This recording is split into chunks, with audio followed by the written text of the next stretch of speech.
So what I want to do today is show you the input of a digital delay pedal in comparison to the output of the digital delay pedal.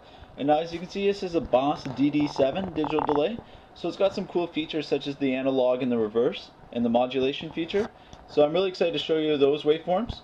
So what I have here is an Ibanez Artcore, and I'm not going to do any fancy guitar work or anything like that. I just want to give you simple basic sounds so that way you have an easy way to compare them.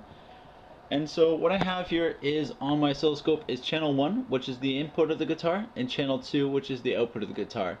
So I'm going to put this in the tripod and actually show you what's going on with the waveforms.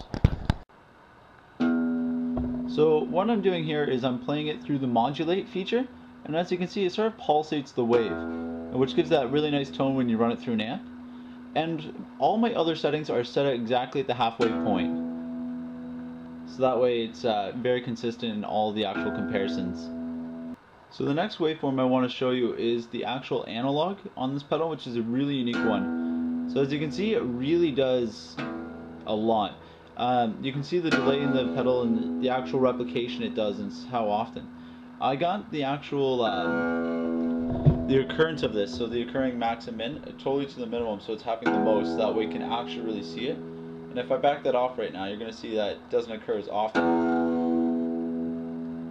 So that's once again the real extremes, but it's part of the pedal. I mean, it's trying to get that tone that you're trying to capture.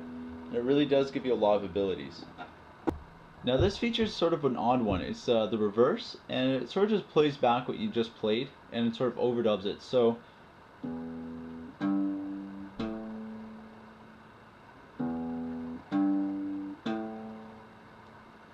and then if I stop playing, it actually continues to go for a bit.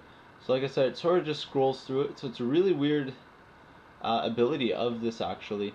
But if you play along with digital effects, you can get some really cool electronic sounds out of this pedal using that feature. So if you're really into experimenting with sounds, this pedal really will push you over the top. So right now I'm going to go through the actual 4 stages of the digital delay, and I'm just going to play one E note and then continue on to the next. And the frequency occurrence is in the middle section, and the feedback's at the 3/4 position, and the levels at the halfway. So let's start off on the 3200 milliseconds.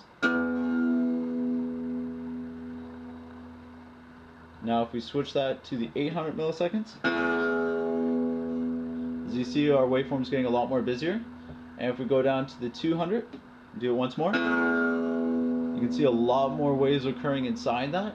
And if we drop it down to the 50 milliseconds, you're going to see a lot of crazy waveforms going right now. And as you can see, in this state, it gets a lot of square waves, so you're not replicating it to an amazing ability. And that's where the analog really shines through, so it's a really unique function. So that concludes my video on the Boss digital delay pedal, the DD7.